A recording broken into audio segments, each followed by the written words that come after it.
നമസ്കാരം. കലാകൗമുദി ഓൺലൈനിലേക്ക് സ്വാഗതം.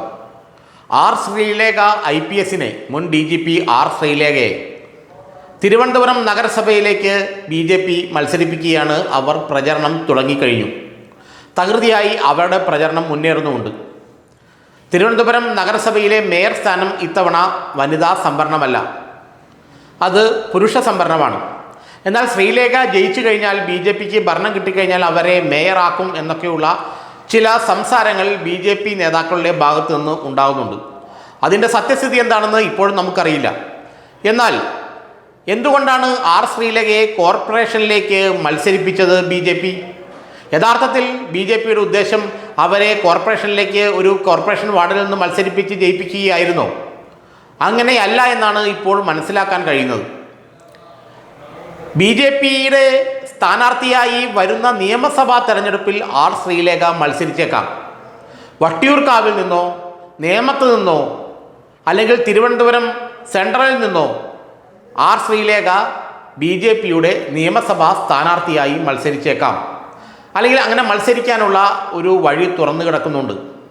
യഥാർത്ഥത്തിൽ BJP ഉദ്ദേശിക്കുന്നത് വട്ടിയൂർക്കാവിൽ നിന്നും ആർ ശ്രീലേഖയെ മത്സരിപ്പിക്കാനാണ് നിയമസഭയിലേക്ക്. അതിൻ്റെ ഒരു മുന്നോടിയായിട്ടാണ് അവരുടെ ജനസ്വാധീനം എത്രയുണ്ടെന്ന് അളക്കാൻ വേണ്ടിയിട്ടാണത്രേ അവർ താമസിക്കുന്ന അതേ വാർഡിൽ തന്നെ ശ്രീലേഖയെ മത്സരിപ്പിച്ചത്. ആ ഒരു വാർഡ് വട്ടിയൂർക്കാവ് ഡിവിഷൻ്റെ വട്ടിയൂർക്കാവ് നിയോജക മണ്ഡലത്തിൻ്റെ കീഴിൽ വരുന്നതാണെന്നാണ് പറയപ്പെടുന്നത് എന്നാണ് BJP നേതാക്കൾ പറയുന്നത്. അവർ താമസിക്കുന്ന സ്ഥലം അങ്ങനെയല്ല, അത് തിരുവനന്തപുരം സെൻട്രൽ മണ്ഡലത്തിൻ്റെ ഭാഗമാണെന്ന് ചില മാധ്യമപ്രവർത്തകർ പറയുന്നു. ഏതായാലും ശ്രീലേഖയെ മത്സരിപ്പിക്കുന്നത് നിയമസഭയുടെ തിരഞ്ഞെടുപ്പ് മുന്നിൽ കണ്ടുകൊണ്ടാണ്, അല്ലെങ്കിൽ നിയമസഭാ തെരഞ്ഞെടുപ്പിന് ഒരു മുന്നോടിയായി, ഒരു കർട്ടൻ റൈസർ എന്നൊക്കെ പറയുന്ന പോലെ ആദ്യം ഒരു കോർപ്പറേഷൻ ഡിവിഷനിൽ മത്സരിപ്പിച്ച് ശ്രീലേഖയുടെ ജനസമ്മതി ഒന്ന് അളക്കുക. അതിനുശേഷം അവരെ വട്ടിയൂർക്കാവിൽ നിന്നും മുരളീധരനെതിരെ മുരളീധരനും VS പ്രശാന്തും തമ്മിൽ മത്സരിക്കുമ്പോൾ VK പ്രശാന്ത് തമ്മിൽ മത്സരിക്കുമ്പോൾ മുരളീധരനും പ്രശാന്ത് രണ്ടും മികച്ച സ്ഥാനാർത്ഥികളാണ്. അതിന് പകരം BJPയുടെ ഏതെങ്കിലും ഒരു തട്ടുമൂല സ്ഥാനാർത്ഥിയെ കൊണ്ട് നിർത്തിക്കഴിഞ്ഞാൽ അവൻ അവിടെ 8 തലയിൽ പൊട്ടും. എന്നാൽ വട്ടിയൂർക്കാവിൽ BJPക്ക് അത്യാവശ്യം വോട്ടുള്ള സ്ഥലമാണ്. അപ്പോൾ ശ്രീലേഖയെ പോലെ ഒരാളെ നിർത്തിക്കഴിഞ്ഞാൽ വിവിധ വിഭാഗങ്ങളിൽ നിന്ന് വോട്ട് ലഭിക്കുകയും എല്ലാ വിഭാഗം ജനങ്ങളിലെ പിന്തുണ അവർക്ക് ലഭിക്കും. കാരണം അവർ സീനിയർ IPS ഉദ്യോഗസ്ഥയായിരുന്നു, DGP റാങ്കിലുന്ന ആളാണ്. അപ്പോൾ അത്തരം ആളുകൾക്ക് പൊതുവെ ഒരു ജനങ്ങൾക്കിടയിൽ അംഗീകാരം ഉണ്ടാവുമല്ലോ.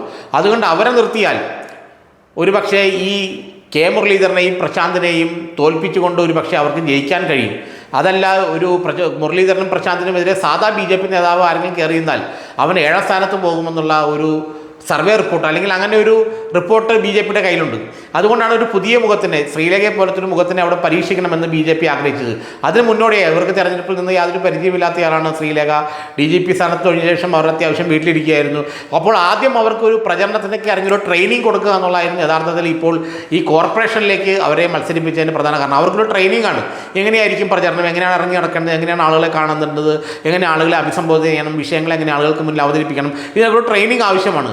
ആ ഒരു ട്രെയിനിങ് ആണ് യഥാർത്ഥത്തിൽ കോർപ്പറേഷൻ ഇലക്ഷനിൽ തിരുവനന്തപുരം നഗരസഭാ തെരഞ്ഞെടുപ്പിൽ ശ്രീലേഖയ്ക്ക് ഇപ്പോൾ കിട്ടുന്നു. പക്ഷേ ആ ട്രെയിനിങ് കഴിഞ്ഞാൽ അവർ നിയമസഭാ തെരഞ്ഞെടുപ്പിൽ മത്സരിക്കാൻ പോകുന്നത് വട്ടിയൂർക്കാവിൽ നിന്നായിരിക്കും. അതല്ലെങ്കിൽ നേമത്ത് ഒരുപക്ഷെ കുമ്മനത്തെ പോലൊരു സ്ഥാനാർത്ഥി കിട്ടിയില്ലെങ്കിൽ നേമത്ത് രാജീവ് ചന്ദ്രശേഖർ വേറെ ഒരു തിരുവനന്തപുരം സെൻട്രലിലേക്ക് മാറുകയോ മറ്റോ ചെയ്താൽ, അങ്ങനെയൊക്കെ വരികയാണെങ്കിൽ ഒരുപക്ഷെ നേമത്തും ശ്രീലേഖയെ പരീക്ഷിച്ചേക്കാം. പക്ഷേ വട്ടിയൂർക്കാവിൽ ശ്രീലേഖ സ്ഥാനാർത്ഥിയാകുമെന്ന് BJP നേതാക്കളെല്ലാം ഏറെക്കുറെ ഒരേ സ്വരത്തിൽ പറയുന്നുണ്ട്. അതുകൊണ്ട് ഒരു ട്രെയിനിങ് വഴി, പോലീസിൽ ചേരുമ്പോൾ കിട്ടുന്ന ട്രെയിനിങ് പോലെ IPSൽ കിട്ടുന്ന IPSകാരിയാകുമ്പോൾ, അല്ലെങ്കിൽ സിവിൽ സർവീസിൽ കയറുമ്പോൾ സിവിൽ സർവീസുകാർക്ക് മസൂറിയിലും മറ്റും കൊടുക്കുന്ന ട്രെയിനിങ് പോലെ ഒരു ട്രെയിനിങ് ആണ് ഇപ്പോൾ ശ്രീലേഖയ്ക്ക് ഈ നഗരസഭാ തെരഞ്ഞെടുപ്പുകൾ ലഭിക്കുന്നതെന്നും അവരുടെ യഥാർത്ഥ ഉദ്ദേശം വട്ടിയൂർക്കാവിൽ നിന്ന് നിയമസഭയിലേക്ക് മത്സരിക്കുകയാണെന്നുമാണ് ഇപ്പോൾ BJP നേതാക്കൾ പറയുന്നത്.